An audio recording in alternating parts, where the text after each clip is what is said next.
Pessoal, para quem não me conhece ainda, eu sou o professor Walter, né?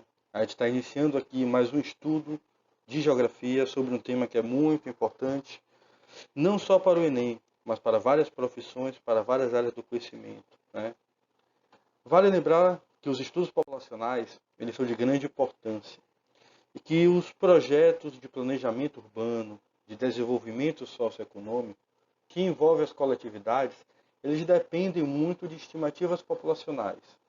Então a gente analisa os fatores, a gente analisa as características e a gente projeta qual será o crescimento populacional para o futuro, quais serão os investimentos prioritários e quais serão as áreas que devem ser priorizadas em relação a investimentos futuros.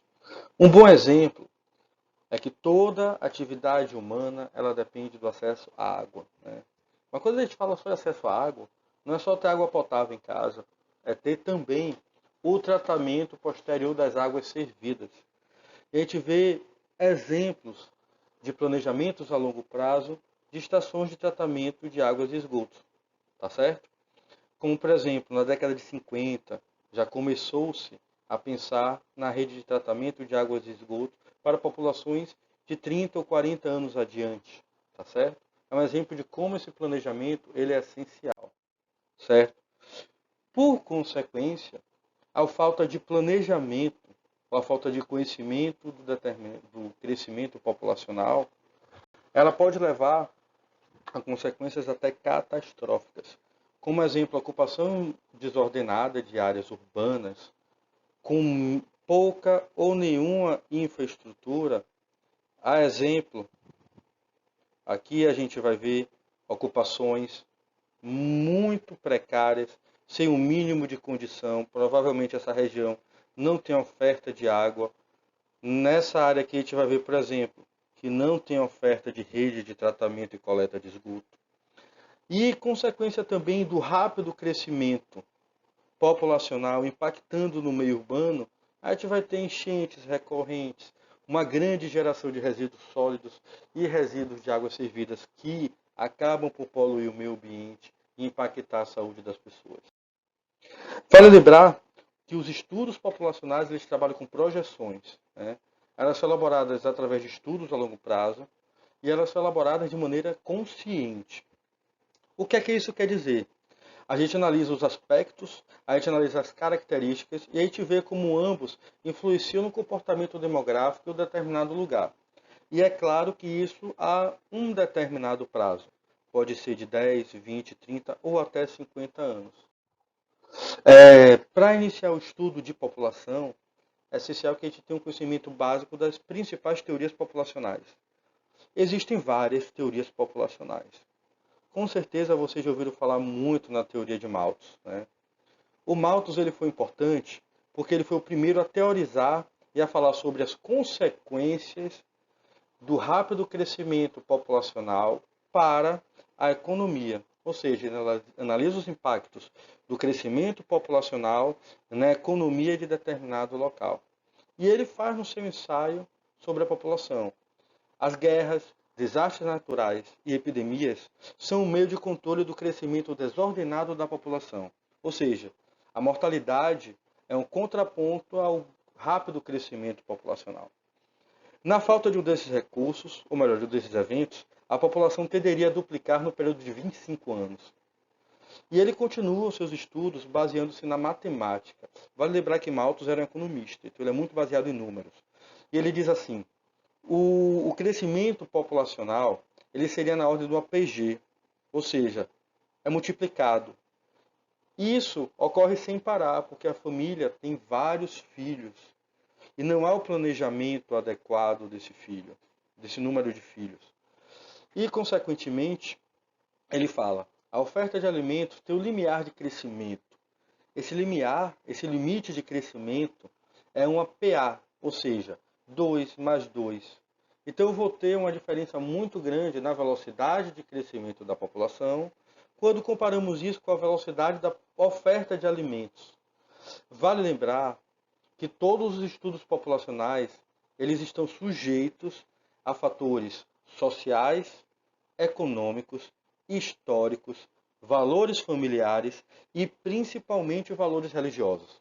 Talvez isso a gente possa entender o porquê da teoria de Malthus ser tão rígida em relação ao controle. Ao controle populacional. Primeiro que ele era o pastor anglicano. E na época ele era totalmente contra métodos anticoncepcionais. Tanto é que a palavra-chave dele está até chamada a atenção aqui. A sujeição moral. Né? O sujeito ele é responsável, ele tem que saber quantos filhos ele deve ter. E até certo ponto, isso vai ser uma forma, segundo Malthus, de controlar o rápido crescimento populacional. Claro que a teoria dele tem várias falhas. Por exemplo, o Malthus ele desconsidera a utilização de novas técnicas, a utilização de novas tecnologias, ele desconsidera a ampliação da área a ser produzida na oferta de alimentos, eles consideram avanços no comércio, eles consideram vários fatores que hoje demonstram ser muito mais importantes do que somente o controle do número de filhos, ou seja, somente a sujeição moral que ele tanto fala. Em contrapartida, surgiram várias outras teorias complementares ou até mesmo oposicionistas em relação à teoria de Malthus. Uma delas é a teoria neomalthusiana. É um estudo que ele aponta que a população jovem e em elevada quantidade necessita de investimentos em educação. Ou seja, ela analisa a consequência e tenta sujeitar um possível desdobramento para que a gente tenha uma solução para essa problemática. A consequência disso vai ser que cai a oferta de recursos para a produção de alimentos. Ou seja, ou se investe em educação ou se investe na economia. Então, desde aquela época se tem essa ambiguidade, né, de separar o que é economia e o que é educação, sendo que, na verdade, hoje a gente sabe que a educação é um investimento e não é uma despesa. A teoria malthusiana também defende que quanto maior o número de habitantes, menor a possibilidade de distribuição de renda. Ou seja, ela determina que se a população cresce muito rápido, maior vai ser a desigualdade social, o que também não é 100% correto. Vários fatores contribuem para a concentração de renda. Eles concluem também que a paz pode reduzir as desigualdades. É o contrário do Malthus, que ele acha que a guerra, que os desastres naturais e as epidemias são necessários para o controle populacional. Nesse contexto, houve a tentativa de explicar a fome em diversos países pobres, mas nenhum deles teve realmente um embasamento aceito pela comunidade científica da época. A teoria reformista é uma inversão de todas as anteriores. Ela defende que é preciso enfrentar os problemas sociais e econômicos para que o controle espontâneo de natalidade ocorra. Ou seja, eles dizem que o número de filhos não são a causa, mas a consequência. E quanto maior for o nível de estudo da população, menos filhos aquela família vai ter consequentemente. E eles complementam. O número de filhos cai à medida que as famílias são atendidas com serviço de melhor qualidade e eleva o padrão de vida. As conclusões foram retiradas de países desenvolvidos com elevada população jovem e onde as taxas de natalidade caíram de maneira espontânea, sem nenhum evento citado por Malthus, sem guerra, sem epidemia, sem pandemia. Ou seja, foi um comportamento consequente da população ter melhor acesso a serviços que não eram ofertados antes. Tá certo? Nesse país também foram verificados os princípios da teoria neomalthusiana, porque os jovens passaram a ter acesso ao emprego e, em consequência, a produção de alimentos era suficiente e adequada para todos. Uma teoria muito abordada hoje também é uma teoria da transição demográfica. Ela é uma teoria, em relação às outras, um pouco mais recente. Ela é de 1929, período próximo à grande crise, né?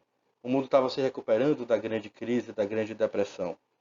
Essa teoria aponta que o crescimento da população passa a ser equilibrado a partir da redução das taxas de natalidade e mortalidade. A partir daí, há um equilíbrio e a população não passa mais pelo chamado período de explosão demográfica, de rápido crescimento populacional. Essa teoria vai ter 3 fases. A fase pré-industrial, que havia baixos índices de desenvolvimento, de crescimento vegetativo, em consequência de condições sanitárias inadequadas. Ou seja, muita gente morria de cólera, muita gente morria de doenças relativamente simples e que eram evitáveis com hábitos de higiene, como lavar as mãos, ou ter acesso à água de melhor qualidade. Guerras também têm um processo, uma consequência muito grande. Fome, doenças, entre outros. Nessa fase transicional que aqui vem depois, vai ser uma consequência da Revolução Industrial. Há também maior investimento em pesquisa médica. Isso vai aumentar muito a expectativa de vida das pessoas. E há o crescimento populacional. Ou seja, há uma extensão da sobrevida das pessoas e, ao mesmo tempo, o número de filhos ainda continua alto. A natalidade passa a cair de maneira progressiva, o que garante o acesso à tecnologia, e cada vez ele vai ser mais ofertado. Na fase evoluída, que é a última, que a gente vai dizer assim, né?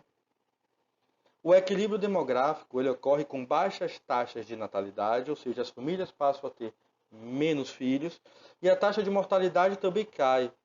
Ou seja, melhores condições de saúde, melhores condições de educação vão fazer qualquer taxa de mortalidade vai cair. Isso já foi alcançado por praticamente todos os países desenvolvidos do mundo atual. Vale lembrar que a previsão de crescimento populacional urbano em um horizonte de projeto pré-definido depende de uma visão histórica das componentes, como fecundidade, que é o número de filhos por mulher, mortalidade, se a região é uma área de migração, se ela é uma área que recebe imigrantes, que é chamada área de atração populacional, ou se ela é uma área que expulsa, entre aspas, imigrantes devido à pobreza ou violência. Essas são áreas de repulsão populacional. Todos esses fatores atuam em conjunto, certo? Só para efeitos comparativos, a gente vai ver a fórmula de crescimento populacional, que é o quê? A população do ano, que a gente quer saber o quanto ela cresce. Então a gente vai ver que a população do ano X, o crescimento populacional do ano X, ele vai ser a população total que a gente tem no ano, mais o número de nascimentos, menos o número de óbitos, menos o número, mais o número de imigrante.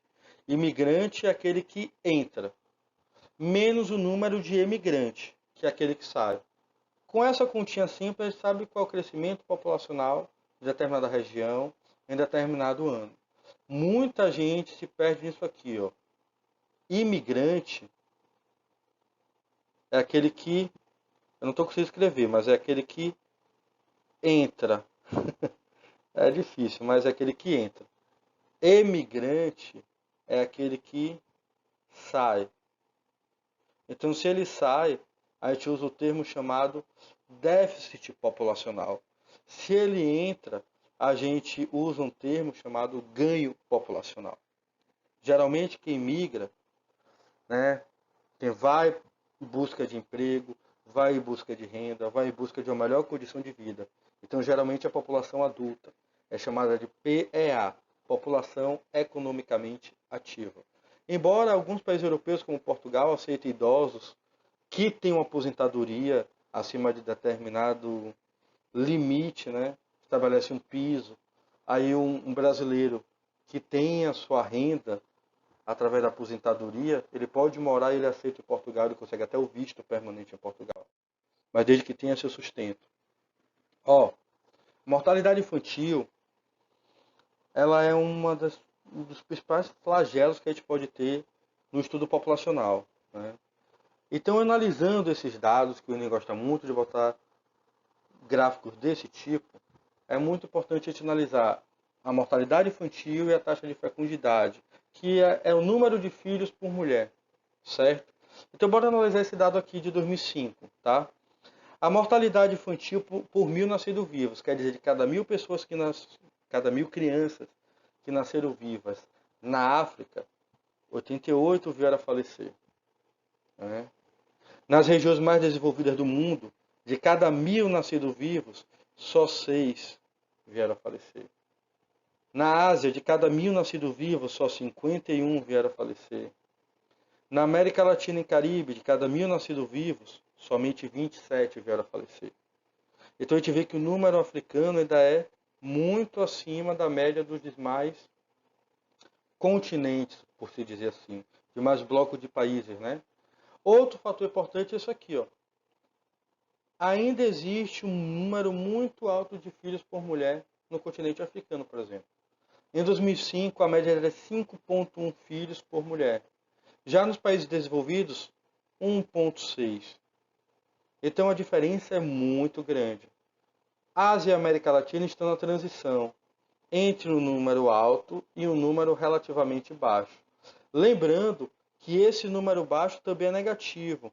Por que ele se torna negativo, Walter?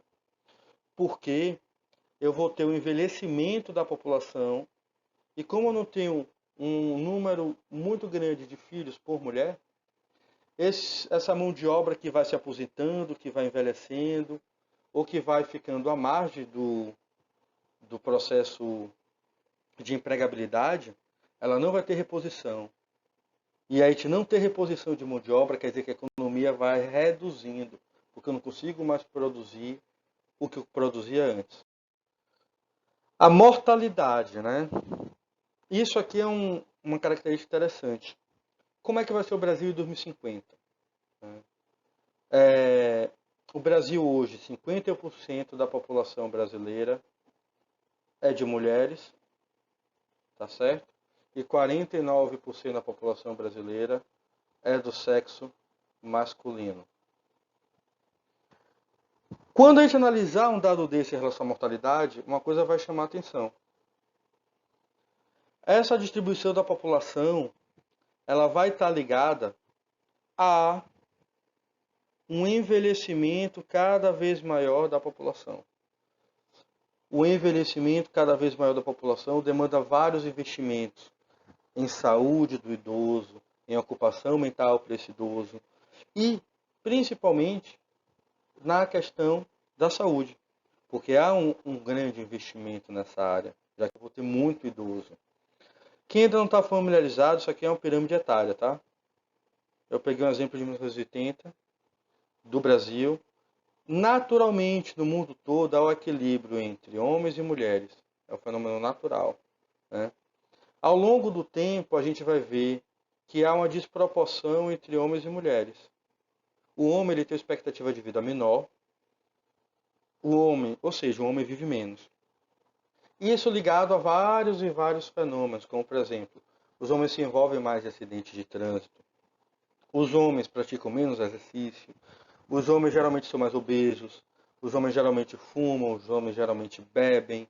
Então tudo isso influencia para que o equilíbrio que eu tenho aqui na base, que é a população que nasce, ele vá se reduzindo. E a gente chega aqui na pirâmide, no ápice, na parte de cima, ó, muito mais mulheres do que homens idosos.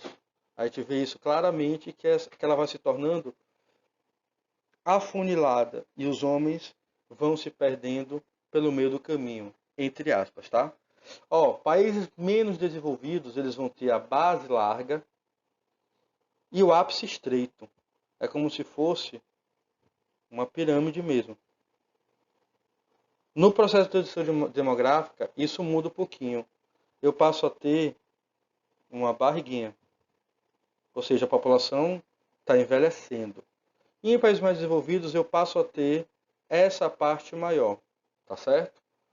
Então, o Brasil, na década de 80, ainda era o país em desenvolvimento, ou seja, nascia muitos jovens, mas também morriam muitos jovens.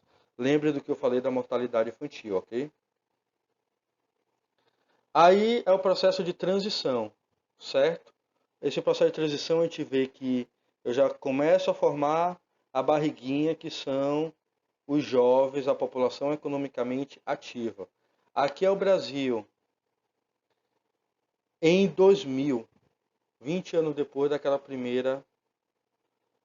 Em 90, olha como é um pouquinho diferente, certo? Em 2010, já vai envelhecendo bem mais a população. A média é essa aqui, ó. a gente calcula onde é que está mais, a média de idade da população em 2000 vai ser de 25 anos. E cada vez mais a gente vê que essa média vai aumentando. A média aqui já passa a ser de 35 anos. Como é que você sabe a média, Walter? Basta ver mais ou menos onde se destaca mais, tá certo? E cada vez mais a gente vai ver que essa pirâmide ela vai engordando e a base vai ficando bem menos abaulada, bem menos gordinha, certo? As tendências de fecundidade dependem muito da região do mundo. Isso tem a ver com o nível de desenvolvimento, mas também com aspectos culturais. A gente vai ver, por exemplo, a média geral é que na década de 60 e 70, as mulheres no mundo tivessem aproximadamente 5 filhos, cada mulher. Entre 2000 e 2005, caiu quase pela metade. Só que se a gente for analisar dados isolados, a gente vai ver uma diferença muito grande. Como, por exemplo, a África, na década de 2000, cada mulher ela tinha 5 filhos. Enquanto os países mais desenvolvidos, 1,6. Então, esses números, eles falam bastante sobre a desigualdade ainda que existe. E é um reflexo e, ao mesmo tempo, a consequência dessa desigualdade socioeconômica entre os países.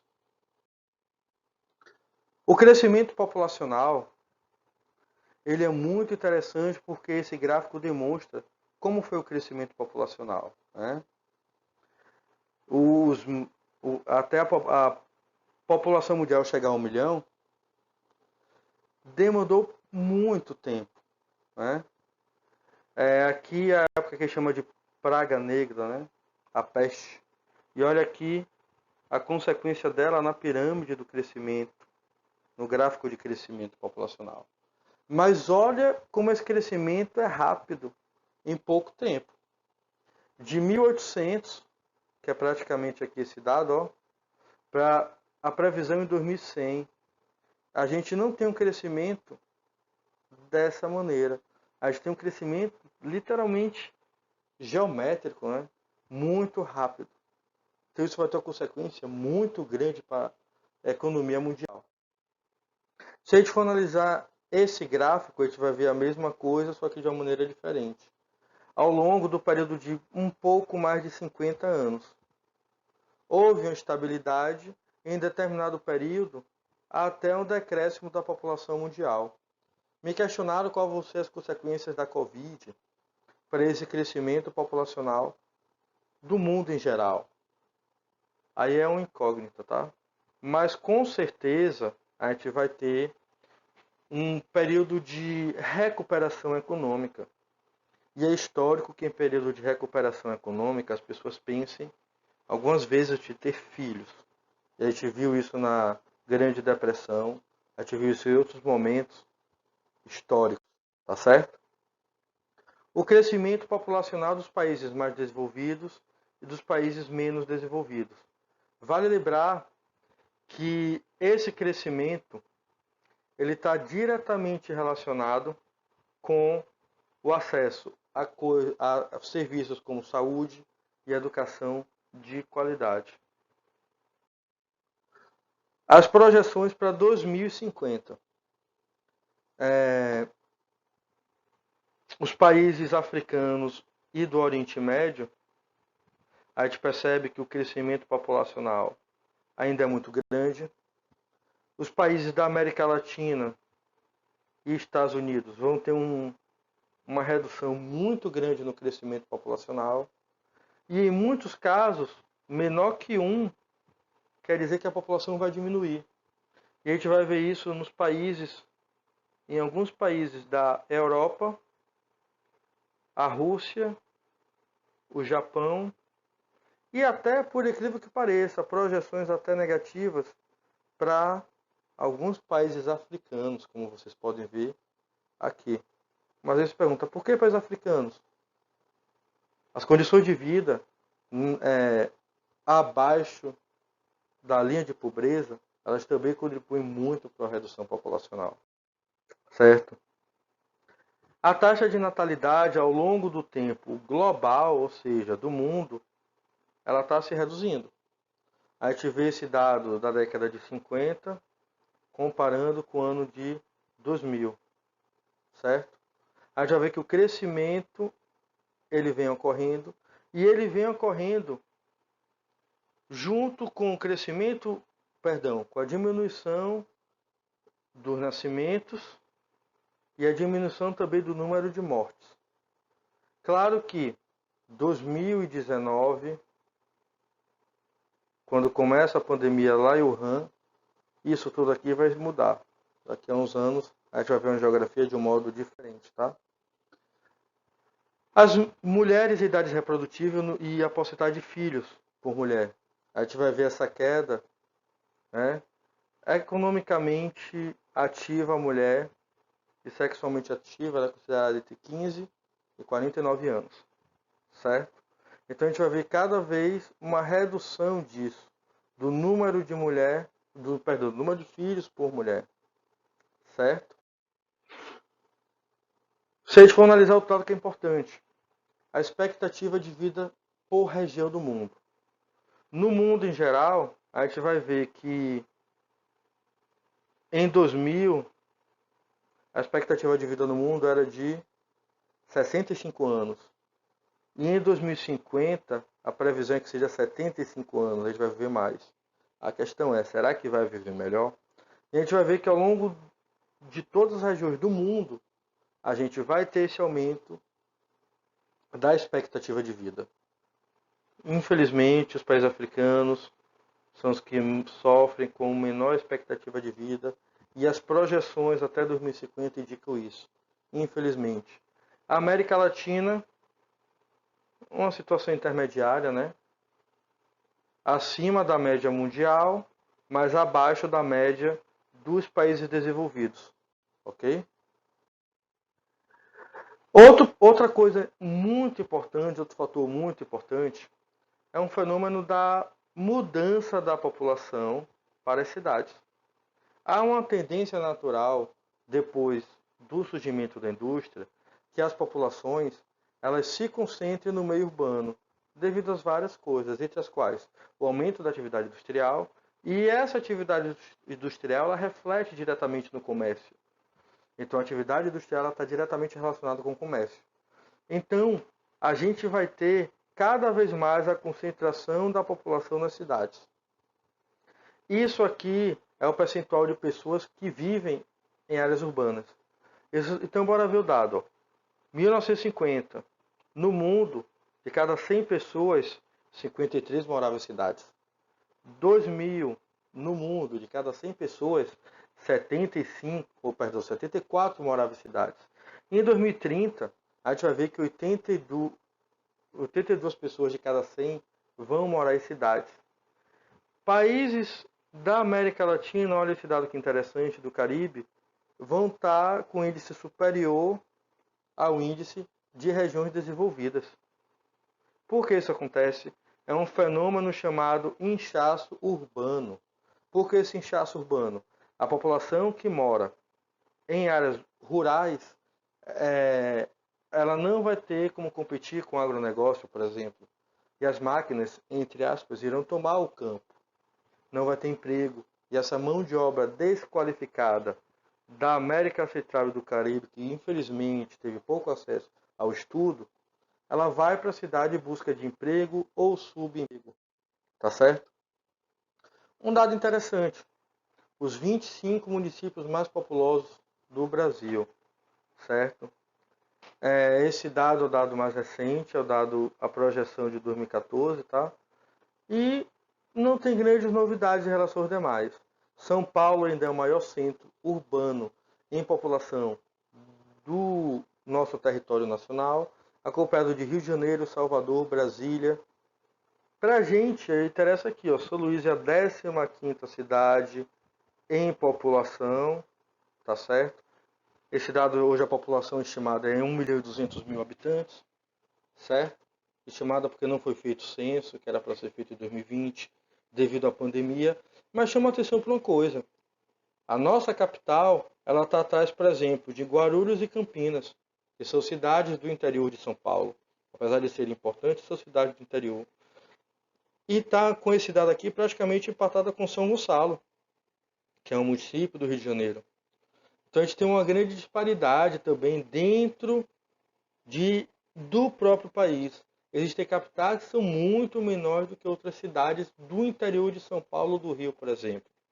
Tá certo? Teresina aqui, ó.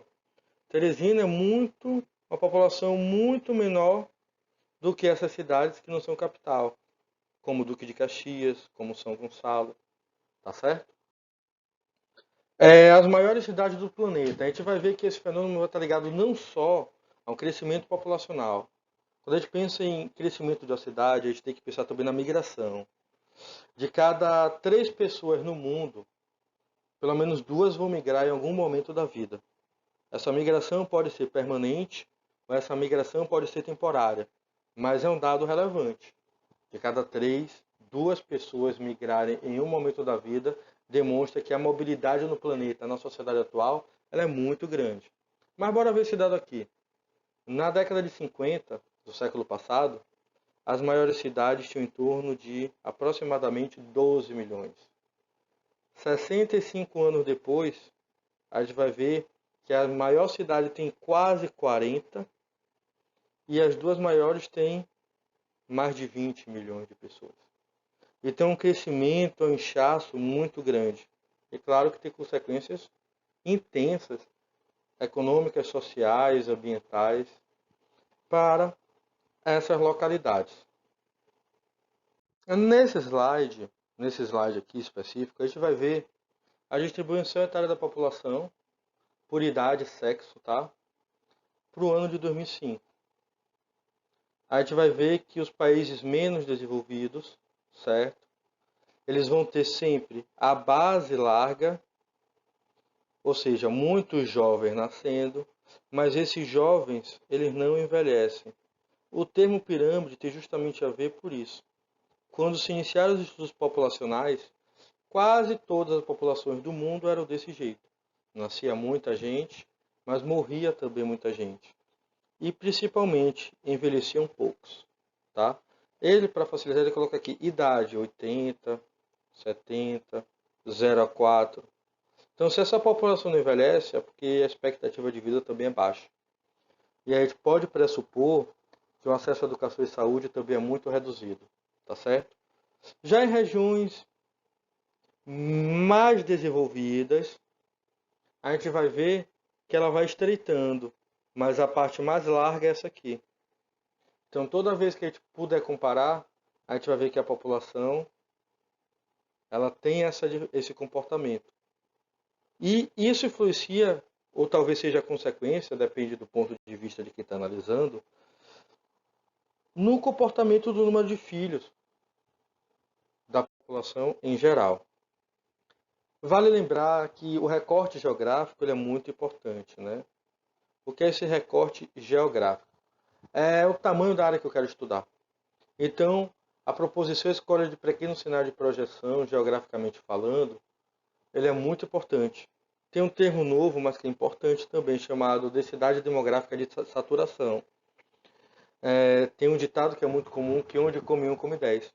Mas em economia e em planejamento urbano, isso não se aplica. Tanto é que no Brasil hoje a gente vê um inchaço populacional no sistema de transporte, em áreas urbanas.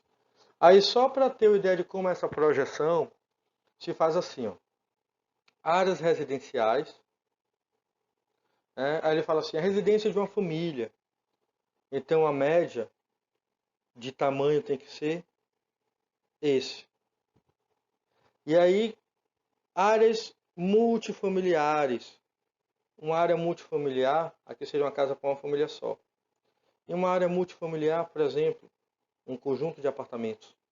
Aí a gente já vai ver o que é o limite de suporte de cada área de acordo com o uso do solo.